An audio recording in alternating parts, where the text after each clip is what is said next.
Hi guys, good afternoon, Noms here. For today's video, samahan niyo naman kami sa park. Pupunta na naman kami ng baby ko sa park.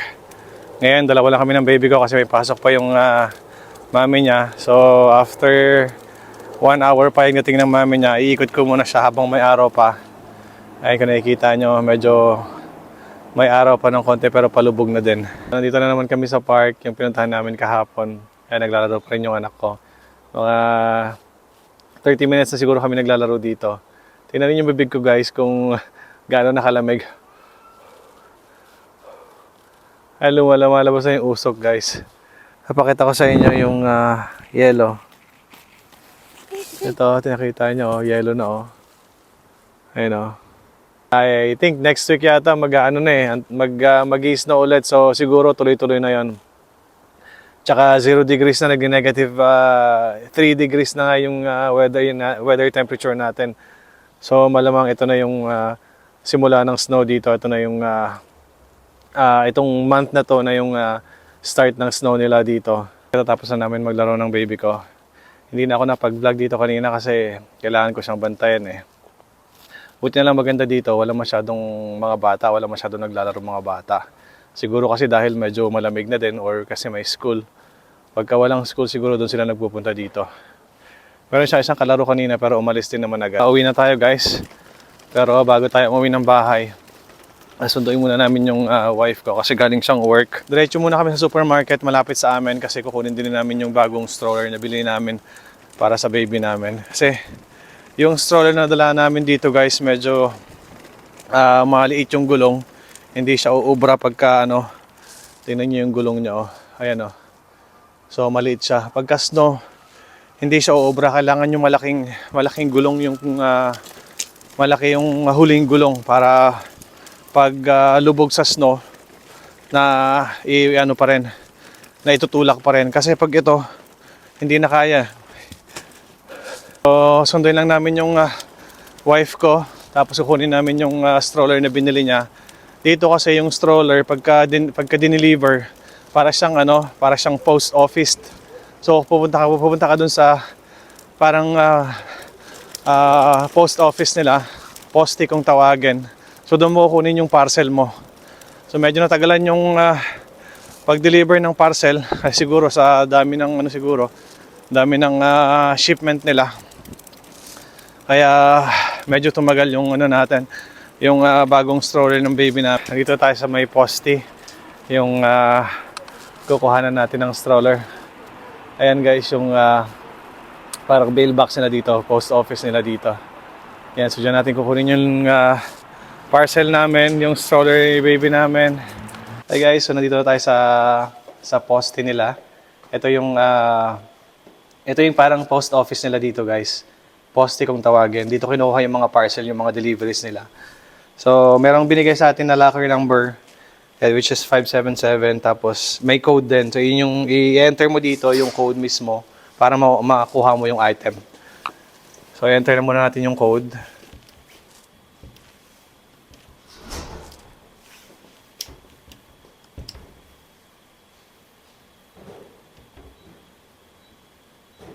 So, guys, na-open na natin yung yung parcel natin. Hindi pwedeng ipakita yung code kasi private. So, ito na siya guys. Ito na yung laman niya sa loob, yung stroller ng baby namin. So, lalabas lang natin guys. Oh my God, ang bigat. Ito na guys. Ito na yung baby stroller ng princess namin. Ito na yung pang winter, pangharabas namin sa winter guys, na stroller ng baby namin. So, mamaya pag uwi namin, i-assemble lang namin guys. Alright.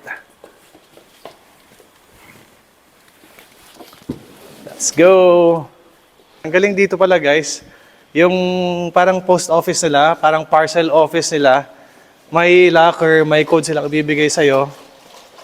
Tapos one-time code lang siya guys. Hindi mo siya makukuha, hindi mo na siya mauulit na kung isasarado mo tapos bubuksan mo ulit. Hindi mo na siya pwedeng gawin kasi one-time code lang. Pag na-enter mo na nakuha mo na yung item mo, isang lang siya. Tapos dito meron sila dito kung magpapadala ka. Etong area na to oh. Nandito yung dito yung screen, nandito yung instruction, ito rin yung kiluhan kung magkano yung weight na ipapadala mo. Tapos dito naman may mga sizes din. Ito guys oh. Itong area na to. Ang galing, ang galing. Finally, na-assemble na namin yung stroller ng baby namin, yung bagong bili ng wife ko. Nagulat lang ako sa presyo niya, guys. Kasi, pag kinonvert mo into peso, nasa 40,000 siya, guys. Nasa 600 plus euro yung bili ng wife ko dun sa online. Tapos, nung pinakonvert ko sa kanya into peso, which is nasa 40,000 something yung conversion, guys. Pero quality yung pram na nabili namin, guys. Dito mag-i-invest ka talaga ng gamit pang winter, kahit gamit pang mga bata sa mga toddler. Kailangan mo talagang mag-invest, hindi yung talagang yung stroller lang. Kailangan mo talaga ng matibay na stroller, tsaka yung pwede sa winter, pwede sa snow, yung kaya mong ilakad sa snow. Ito yung pram na nabili namin, oh. Ayan, oh.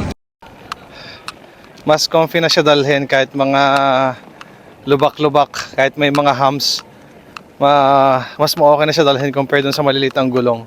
Tsaka ito na talaga yung pang snow, guys. Ito na yung panlaban sa snow. Kahit malalim yung snow, kayang ilakad-lakad. Kesa yung maliit namin, hindi kakayanin pag snow eh. Pang city walk lang talaga siya. So, nagulat lang din talaga ako sa presyo nung sinabi ng wife ko. Which is pagka kinonvert mo into peso, nasa 40,000 na siya. Eh, isang na yun, guys, isang kalabaw na yata o kaya baka sa atin sa Pilipinas. Pero dito kasi kailangan mo talaga mag-invest eh. Saka para naman sa anak namin eh.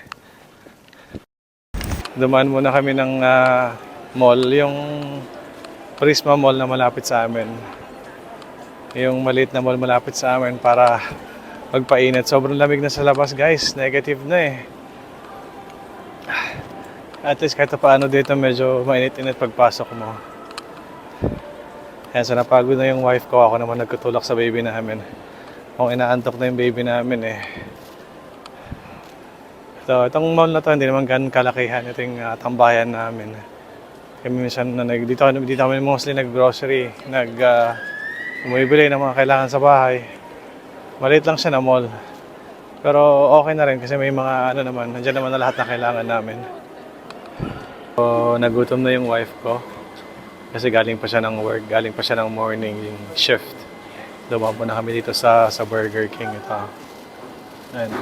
Ito yung tambayan Ito yung tambayan pagka nagugutom na. Ito yung mga tambayan ng mga estudyante dito eh. Lang natin yung order natin, 94 yung number namin. Mabilis na naman yung serving sila dito. Saka marami silang staff dito. Yan nga lang dito, guys, walang mga Jollibee, may McDonald's din dito pero nasa city wala kaming McDonald's dito sa area namin eh. Burger King lang talaga yung pwede mong tambayan dito pagka mga fast food chain gusto mong kainan. Guys, sabi ko sa inyo, ang bilis na ng order dito. Ayan, wala pang 10 minutes. Nandito na yung order namin. So, antay ko lang yung wife ko na nag-refill lang siya ng drinks namin. Then, uwi na kami. So guys, pauwi na naman kami. Ayan, tingnan nyo naman yung paligid namin. Ayan, dark na siya, guys. Puro fog na, guys. So, ito na talaga yung umpisa ng kalbaryo ng mga taga dito. Ng mga locals dito. Tirin kami, guys, for sure. Ito na yung magiging namin eh. Ito na yung magiging tahanan din namin eh. So, good luck talaga sa amin, guys. Pero 6 months lang naman yung mabilis lang yung buwan. Mag-iisang buwan na nga kami dito eh. So like next week mag-iisang buwan na kami dito. So sana may celebrate natin yung first month namin dito, guys. I-update ko kayo. So yun lang, guys, pauwi na kami. Lapit na naman dito sa amin. Parang yun nga, 5 minutes walk lang, guys. Or 5 to 10 minutes walk lang pagka mabilis ka. Lalo ngayon, bago na yung stroller namin. Mabilis ng napaka-comfy na siya dalhin. Kasi ng lang, kahit isang kamay lang yung ginagamit ko. Ang soft lang niya dalhin kasi malaki yung gulong. Madali lang siyang i-push. Hindi katulad nung luma naming yung maliit yung gulong, medyo mahirap. Kasi nga nyo naman, grabe, sobrang lamig na dito. First time ko mararanasan yung snow ng 6 months. Update ko na lang kayo ulit next vlog, guys. Alright, thank you sa pagsama nyo sa amin. Thank you for watching and see you next vlog.